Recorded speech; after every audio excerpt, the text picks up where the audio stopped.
Surveys పూర్తి చేసి అన్నిటి కూడా పూర్తి చేసిందని చెప్పి మీ ద్వారా సభ్యులకు తెలియజేస్తాం. ఎల్ఓపి గారు చెప్పండి. ఎల్ఓపి గారు. అధ్యక్ష, ఈ నిన్నటి నుంచి ఒకే అంశం మీద డిఎస్సి మీద జరిగిన అవకతవకల మీద చర్చించాలి, సభలో చర్చించాలి, దాన్ని ఎంక్వైరీ జరగాలని చెప్పి నేను డిమాండ్ చేస్తున్నాను. ఇవాళ ప్రధాన పత్రికల్లో శాసనసభలో మాట్లాడారు అది మరి ఇక్కడ మాట్లాడే ఎందుకనగా వెనకని వేస్తారో మాకు అర్థమవుతుంది. వాస్తవ విషయాలు అక్కడ చెప్పి ఇక్కడ చెప్పొచ్చు కదా, చెప్పొచ్చు కదా. దీని తర్వాత చేస్తామని చెప్పి ముఖ్యమంత్రి గారు ఉన్నారు, ముఖ్యమంత్రి గారు చెప్పండి. అక్కడ చెప్పిన ప్రకటన ఎక్కడైనా సరే, బయటైనా ఇంటైనా ఎక్కడైనా మాట్లాడతామని చెప్పారు కదా, చెప్పండి ఆ మాట ఎక్కడ. నేను అడుగుతున్నా లేదు, ఆ ప్రశ్న సమాధానం చెప్పండి. అందుకు మెగాటి ఏసీ మీద డిస్కషన్ కి మీ సమయం కేటాయించాలి. ఈ ప్రశ్నతో వాయిదా వేసిన సరే మాకు ఇప్పుడు మా దాని మీద చర్చించాలి. అది మా తాలూకా అనుభవం. దాని మీద తిరస్కరించడం జరిగింది. మీరు వేరే ఫార్మెట్ లో రండి, లేదంటే మళ్ళీ ఒకసారి బీఎస్సీ పిలుస్తాను, బీఎస్సీలో మీరు డిసైడ్ చేసుకోండి. అంతే తప్ప మళ్ళీ మీరు ఒక్కసారి దాన్ని అలౌ చేయడం జరగదు. మీరు వేరే ఫార్మెట్ లో రండి, లేకుంటే కనుక బీఎస్సీలో డిసైడ్ చేసుకోండి. Please please sir. Speaker chairman sir, మీరు అనుమతిస్తే సార్. ప్రతిపక్ష నాయకులు లేస్తే కాస్త గౌరవ సభ్యుల్ని కొంచెం చైర్మన్ గారి మీద పడకండి, కాస్త హుందాగా పక్కకు జరగండి. వారు చాలా స్నేహశీలి, మనందరితో చైర్మన్ గారు బాగుంటారు. అట్లని మనం ఆ చైర్ లో కూర్చున్నప్పుడు వారి మీద పడేటువంటి అడ్వాంటేజ్ తీసుకోవడం అనేటువంటిది ఇది మన సంస్కృతి, మనం నేర్చుకున్నటువంటి సంస్కృతి. ఇప్పుడు చైర్ ని ఏ రకంగా మీరు అవమానిస్తున్నారు పబ్లిక్ గా అనేది అర్థమవుతా ఉంది. మనం నేర్చుకున్న సంస్కృతి ఇది అధ్యక్ష. నంబర్ 1, వారు రిప్లై ఉందంటే కూర్చుంటామండి.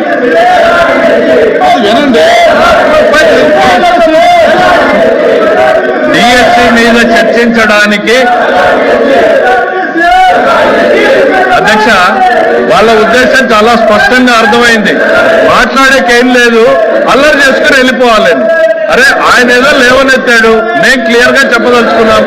డిఎస్సి మీద చర్చించడానికి ఈ ప్రభుత్వం సిద్ధంగా ఉంది అనేటువంటిది నిన్న బిఎస్సిలో స్పష్టంగా మీ ఎదురుగా ఆయనకు చెప్పాం. వాళ్ళ మెంబర్స్ కూడా చెప్తున్నాను అధ్యక్ష, వాళ్ళు వినుండరు. దయచేసి వాళ్ళ మెంబర్స్ ఇంటే అర్థమవుతుంది అధ్యక్ష. తమరు ఉండాల్సిన దగ్గర ఫర్మ్ గా ఉండాలి అధ్యక్ష. కొంచెం తమరు ఫర్మ్ గా లేకపోతే సభ జరపడం కూడా కష్టమవుతుంది అధ్యక్ష.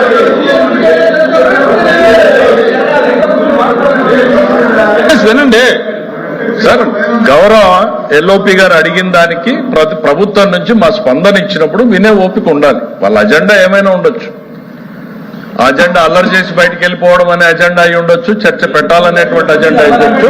గవర్నమెంట్ వారి సైడ్ నుంచి నిన్న తమరి సమక్షంలో చాలా డీటెయిల్డ్ గా మా వాయిస్ ని వినిపించాం.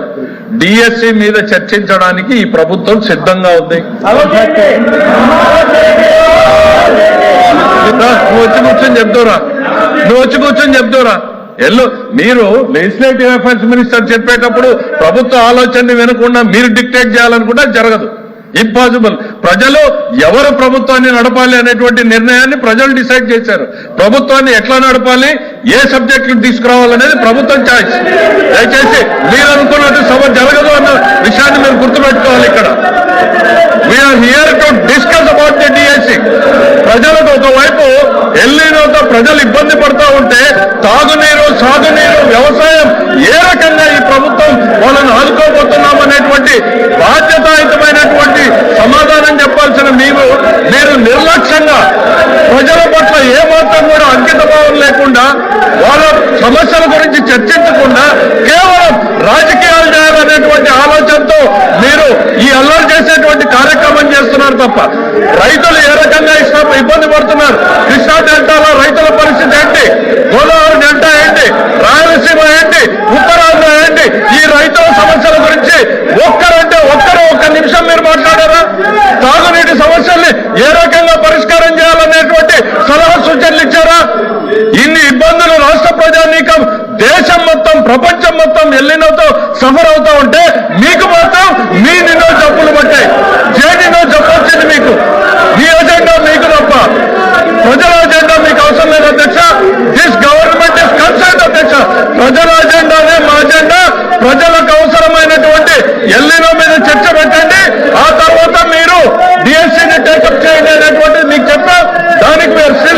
చెప్తాను అధ్యక్ష. ఎల్ఓపి గారు. నేషనల్ అఫైర్స్ మినిస్టర్ గారు రాష్ట్రం మీద రాష్ట్ర ప్రజల మీద ఎంత అభిమానాన్ని చూపెడుతున్నారో మేము చూసాం. మరి ఈ అభిమానం అసెంబ్లీలో ఏమైంది అధ్యక్ష? ముందు డిఎస్సీ చర్చించిన తర్వాత ఏదైనా చర్చించారు కదా, మరి అక్కడ ఏమైంది అంటే అక్కడ లేదా ఇక్కడ వచ్చిందా? మేము మొదలుగా ఎజెండాలో పెట్టింది మేము, వ్యవసాయం మీద చర్చించాలని అడిగింది మేము, డిఎస్సీ మీద చర్చిందంటే వ్యవసాయం మీద చర్చించండి, ప్రజలు ఇబ్బంది పడుతున్నారు, వర్షపోతం లేక ఎరువులు దొరక్క గిట్టుబాటు ధర లేక ఇబ్బంది పడుతున్నారు, అల్లాడుతున్నారు, ఎప్పుడు ఇలాంటి పరిస్థితులు ఈ రాష్ట్రంలో లేవు అని చెప్పింది మేము. ఇటువంటి పరిస్థితుల్లో ప్రజలు ఆదుకోవాలని చెప్పాం. మరి అసెంబ్లీలో మరి ఎందుకు పెట్టారు అధ్యక్ష? ఇప్పుడు డిఎస్సీ అదే ముందు డిఎస్సీ పెట్టండి. అక్కడ లేదా? అక్కడ ప్రజలు కాదా? అక్కడ చర్చించిన ప్రజలు కాదా? అక్కడ వచ్చి రెండో పెడతారు, ఇక్కడ వచ్చి మాత్రం పెడతారు. ఎల్ఓపి గారు అంటే ప్రజల మీద ఎంత పాలు పెద్ద ఉందో. క్వశ్చన్ అవర్ అయిన తర్వాత బిఎస్సీ పిలుస్తాము, బిఎస్సీలో డిసైడ్ చేసి లేదు, నన్ను పిలిచారు. ఓపెన్ చేయండి అధ్యక్ష.